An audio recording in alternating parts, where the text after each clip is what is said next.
ప్రార్థన చేసి మొదలు పెడదాం.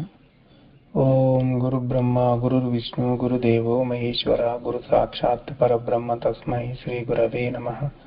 ఓం మన్నాదో శ్రీ జగన్నాథ మద్గురు శ్రీ జగద్గురు మమాత్మ సర్వభూతాత్మ తస్మై శ్రీ గురవే నమః.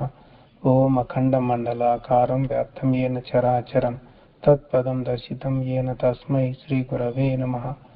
శ్రీమతి ఏకగురువు ఆధ్యాత్మిక సామ్రాజ్య చక్రవర్తి శతాధిక గ్రంథకర్త హిందూ జ్ఞానధర్మ ప్రదాత సంచలనాత్మక రచయిత త్రైత సిద్ధాంత ఆదికర్త శ్రీ శ్రీ శ్రీ ఆచార్య ప్రబోధానంద యోగీశ్వర్ల వారిచే రచించబడిన పరమ పవిత్ర పరిశుద్ధ ప్రథమ దైవ గ్రంథము త్రైత సిద్ధాంత భగవద్గీత. మనము దైవాసుర సంపత్ విభాగ యోగము అనే అధ్యాయం చెప్పుకుంటున్నాము. పోయిన వారం మనం 8వ శ్లోకము చెప్పుకున్నాము. దేవుడు అనేవాడు లేడని, దేవుని చేత జగత్తు సృష్టింపబడినదనుట అసత్యమని, స్త్రీ పురుషుల పరస్పర సంబంధం వల్లనే జీవరాశులు పుట్టుచున్నవని, స్త్రీ పురుష సంబంధమునకు కామం తప్ప వేరే ఏముంది అనుచున్నారు. ఇది నాస్తికవాద అసుర గుణము గురించి తెలియజేయబడినటువంటి శ్లోకము. ఇందులో మనకి ఇద్దరి వ్యక్తుల గురించి చెప్పుకున్నాము, నాస్తికుడు ఆస్తికుడు. నాస్తికుడైనటువంటి రంగయ్య, ఆస్తికుడైనటువంటి నాస్తికుడు రంగయ్యగా, తర్వాత హేతువాదియకు మల్లయ్యగా ఇద్దరు పేర్లను చెప్పుకొని వాళ్ళు ఏ విధంగా ప్రవర్తించింది అనేది కూడా మనం చూశాము. నాస్తికుడు మొట్టమొదటే లేదు కాదు అని చెప్పేస్తాడు. అదే హేతువాది అయితే తెలిసి కళ్ళుండి కూడా గుడ్డివాడు, కన్నుండి కూడా గుడ్డివాడు అని మనం చెప్పుకున్నాము. వీళ్ళిద్దరిని ఒకే ఘాట కట్టేయవచ్చు అని కూడా మనము చెప్పుకున్నాము. ఆ విధంగా హేతువాదులు నాస్తికవాదులు అనే వాళ్ళు ఉంటారని కూడా చెప్పుకున్నాము. మనం ఈరోజు 9వ శ్లోకము చెప్పుకుందాము. ఏతాం దృష్టిమవష్టభ్య నష్టాత్మానో అల్పబుద్ధయః ప్రభవంత్యుగ్రకర్మాణః క్షయాయ జగతో అహితాః. ఇంకా ఈ హేతువాద నాస్తిక అసుర గుణములు కలిగిన వాళ్ళు ఎలా ఉంటారు అనేది ఈ శ్లోకంలో చెప్పారు. ఈ శ్లోకం ముఖ్యంగా హేతువాద నాస్తిక అసుర గుణముల గురించి తెలియజేస్తుంది. ఈ విధమైన భావము గలవారు అల్పబుద్ధి గలవారై నష్టాత్ములై క్షయమును పొందుచు ఇతరులకు అహితులగుచు భయంకరమైన కర్మను సంపాదించుకున్న వారై తిరిగి పుట్టుచున్నారు. ఆ విధంగా మనము 8వ శ్లోకంలో హేతువాదులను నాస్తికవాదులను గురించి చెప్పుకున్నాము. ఆ ఇద్దరు కూడా అసుర గుణం కలిగిన వాళ్ళే, వాళ్ళని రాక్షసులే అని చెప్పవచ్చు. కాబట్టి ఇలాంటి వాళ్ళని ఏం చేస్తాను అని అంటున్నాడంటే, వీళ్ళు అల్పబుద్ధి కలిగినటువంటి వాళ్ళు నష్టాత్ములై పుడతారు, వీళ్ళు క్షయాన్ని పొందుతూ ఉంటారు, మళ్ళా ఇతరులకు హితులగుతారు, వీళ్ళు భయంకరమైన కర్మను సంపాదించుకుంటారు అని చెప్తున్నాడు. ఉగ్ర కర్మాణః అని ఈ శ్లోకంలో చెప్పారు. అది అంటే చాలా ఉగ్రమైనటువంటి కర్మలను వీళ్ళు సంపాదించుకుంటారు, అంటే తీవ్రమైన కర్మలను సంపాదించుకుంటారు వీళ్ళు. కర్మ సిద్ధాంతము అని చెప్తేనే నాస్తికవాదులు కానీ హేతువాదులు కానీ అస్సలు ఒప్పుకోరు, వాళ్ళకి గిట్టదు. అసలు కర్మ సిద్ధాంతం యొక్క రహస్యం అనేది వాళ్ళకి తెలియదు. ఇందులో మనకి ఉగ్ర కర్మాన అనే కాకుండా నష్టాత్మనః అనే మాట కూడా ఈ శ్లోకంలో చెప్పారు. నష్టాత్మన అంటే ఏంటో కూడా కొంత మనము యోచించి చూడాల్సింది ఉంది. అయితే ఈ హేతువాదులు నాస్తికవాదులు ఆత్మ అంటేనే వాళ్ళకి అసత్యమని తోస్తూ ఉంటుంది. అందుకోసమే వాళ్ళ పట్లనే ఈ నష్టాత్మ అనే పదము ఉపయోగించబడ్డది ఈ శ్లోకంలో. ఇప్పుడు ఏదైనా ఒక రాజ్యంలో ఉంటే ఆ రాజ్యంలో ఉన్న వాళ్ళందరికీ కూడా వర్తించేటువంటి చట్టం అనేది ఒకటి ఉంటుంది. ఆ చట్టం ప్రకారమే అందరూ నడుచుకోవాల్సి ఉంటుంది. అది ఉగ్రవాదులైనా తీవ్రవాదులైనా ఎవడైనా కానీ చట్టాన్ని ఒప్పుకోకపోతే, వ్యతిరేకిస్తే, అప్పుడు ఆ రాజ్యంలో ఉన్న చట్టం ప్రకారమే వాళ్ళకు శిక్షలు పడతాయి. మేము చట్టాన్ని ఒప్పుకోము అని అన్నంత మాత్రాన వాళ్ళు చట్టానికి అతీతులు కానే కారు. అలాగే దేవుని రాజ్యం అనే శరీరం ఉంది కదా, మన శరీరము ఉంది, మన శరీరములో దేవుని రాజ్యం అనేది ఉంది. ఇందులో దేవుని ధర్మం అనేది ఒక రాజ్యాంగం లాగా ఉంది, ఒక చట్టం లాగా ఉంది. మేము దాన్ని ఒప్పుకోము అని అంటే అది అమలు జరగకుండా పోతుందా? పోదు. దేవుని చట్టం ప్రకారంగానే శరీరములోనే ఆ జీవుడు శిక్ష అనుభవించాల్సి వస్తుంది.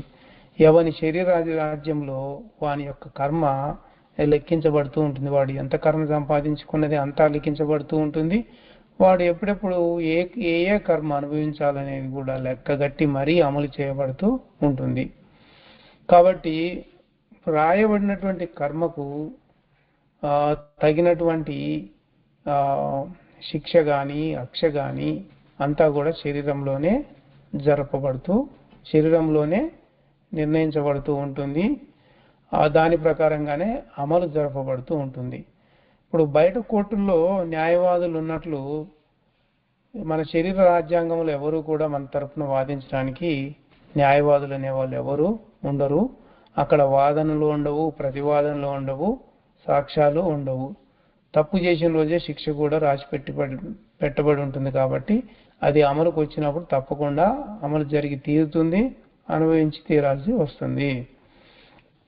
కాబట్టి శరీర రాజ్యాంగంలో చేసిన తప్పుతో పాటు శిక్ష కూడా రాసి పెట్టబడుతుంది, దాని ప్రకారం అనుభవించాలి. తప్పుకు శిక్ష సహజమే అయినా ఇక్కడ అసురులైన హేతువాదులు, నాస్తికవాదులు ఉగ్రకర్మను సంపాదించుకునటం వలన వీళ్ళు పూర్తిగా నష్టాత్ములు అవుతా ఉన్నారు. మానసిక బాధలు, బాధ్యత బాధలు, దెబ్బల బాధలు మొదలగు బాధలను ఎన్ని అనుభవించినా అవన్నీ కూడా ఉగ్రకర్మల కిందికి రావు. కొన్ని అవయవాలు ఉన్నాయి మన శరీరంలో, వాటికి ఆత్మశక్తి అందకుండా పనిచేయకుండా పోవడము ఉంటుంది. అది భయంకరమైన కర్మ అవుతుంది. శరీరం మొత్తానికి శక్తినిచ్చేటువంటి ఆత్మ ఉందే, ఆ ఆత్మను ఏదో ఒక భాగంలో నష్టపోతే ఆ నష్టపోయిన భాగంలో శక్తి అందక, శరీరము అనుకూలించక చాలా పెద్ద నరకము అనుభవించాల్సి వస్తుంది. పూర్తి పరిశోధించకనే, పూర్తి అవగాహన కాకముందే తాను స్వయంగా అనుభవిస్తున్న ఆత్మనే లేదంటే అది చాలా పెద్ద పాపం అవుతుంది, అది ఎవరైనా కానీ. అందుకే మనకి ఈ శ్లోకంలో ఉగ్రకర్మ అనే మాట చెప్పారు. ఏదైనా ఒక అవయవము, ఉదాహరణకు ఒక చెయ్యి ఉందనుకుంటాము, ఆ చెయ్యికి శక్తి అందకపోతే, శక్తి అందకపోతే చెయ్యి లేస్తుందా? దానంత నరకం ఇంకోటి ఉంటుందా? ఎంత భయంకరంగా ఉంటుందో ఊహించుకుంటేనే జీవితమే నరకయాతనై అది జీవితాంతం అనుభవించాల్సి వస్తుంది. ఇంకా వీళ్ళు తన చుట్టూ ఉన్నటువంటి పరివారం ఉంటారు, వాళ్ళకు సంబంధించినటువంటి బంధువులే కావచ్చు, స్నేహితులే కావచ్చు, ఎవరైనా కావచ్చు, వాళ్ళకి ఎలాంటి హితం లేని వారైపోతారు వీళ్ళు. వాళ్ళందరికీ కూడా వీళ్ళు ఒక జంతువులాగా కనిపిస్తూ ఉంటాడు. శరీర క్షయం కలుగుచు ఒక్కొక్క అవయవం శరీరం నుండి వేరైపోతూ ఉంటుంది. కాబట్టి వాడు ఎంత ఉగ్రకర్మ సంపాదించుకుంటూ పోతూ ఉంటే అంతలా వానికి శరీరం క్షయం కూడా కలుగుతూ పోతూ ఉంటుంది. ఇది ఎలా ఉంటుందంటే, ఉగ్రవాదులను ప్రభుత్వం దేశద్రోహులుగా గ్రహించి వారికి కఠిన శిక్ష అమలు చేసినట్లే ఈ హేతువాదుల్ని, నాస్తికవాదుల్ని ఆత్మద్రోహులుగా లోపలి ఆత్మ గుర్తించి శరీరంలోనే శిక్షలు అమలు చేస్తుంది అన్నట్టు. అందుకే ఇష్టం వచ్చినట్టు మాట్లాడడం ఎందుకు? తర్వాత జన్మల్లో ఆత్మ నుండి ఎందుకు నష్టపొందాలి? ఎందుకు నష్టపొందాలి? బయట సమాజాన్ని ఉద్ధరిస్తామని శరీరంలో ఉన్న సమాజానికి చెడ్డ అయితే బాగుంటుందా? ముందు లోపల సమాజాన్ని తెలుసుకొని తర్వాత బయట సమాజం మీదకి దృష్టి పెడితే అదే సరైన పద్ధతి అవుతుంది. ఇక తర్వాత శ్లోకం చూద్దాము. 10వ శ్లోకం. కామమాశ్రిత్య దుష్పూరం దంభమానమదాన్వితాః మోహాద్ గృహీత్వా అసద్గ్రహాన్ ప్రవర్తంతే అశుచివ్రతాః. ఇది అసుర గుణం గురించి తెలియజేస్తున్న శ్లోకము. దంభమాన మద గర్వయుతులైన రాక్షసులు తీరని కోరికలు కలవారై మోహమున తమ తప్పులు గ్రహించిన వారై శాస్త్రీయత లేని పనులచే వ్రతములు ఆచరింతురు. ఇక్కడ ఏమంటున్నారంటే ఈ అసురులైనటువంటి వారు, రాక్షసాంశ కలిగినటువంటి వాళ్ళు, వీళ్ళు వ్రతాలు చేస్తారట. అయితే ఆ చేసే వ్రతాలు కూడా చాలా కోరికలతో కూడుకొని ఉంటాయి.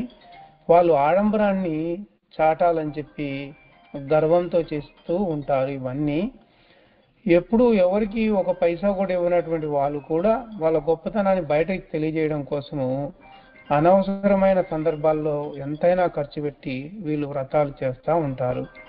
ఆ వ్రతాలు తీరని అసాధారణ కోరికలై ఉంటాయి. అటువంటి పూజలు ఈ కాలంలో ఎందరో చేస్తూ ఉన్నారు.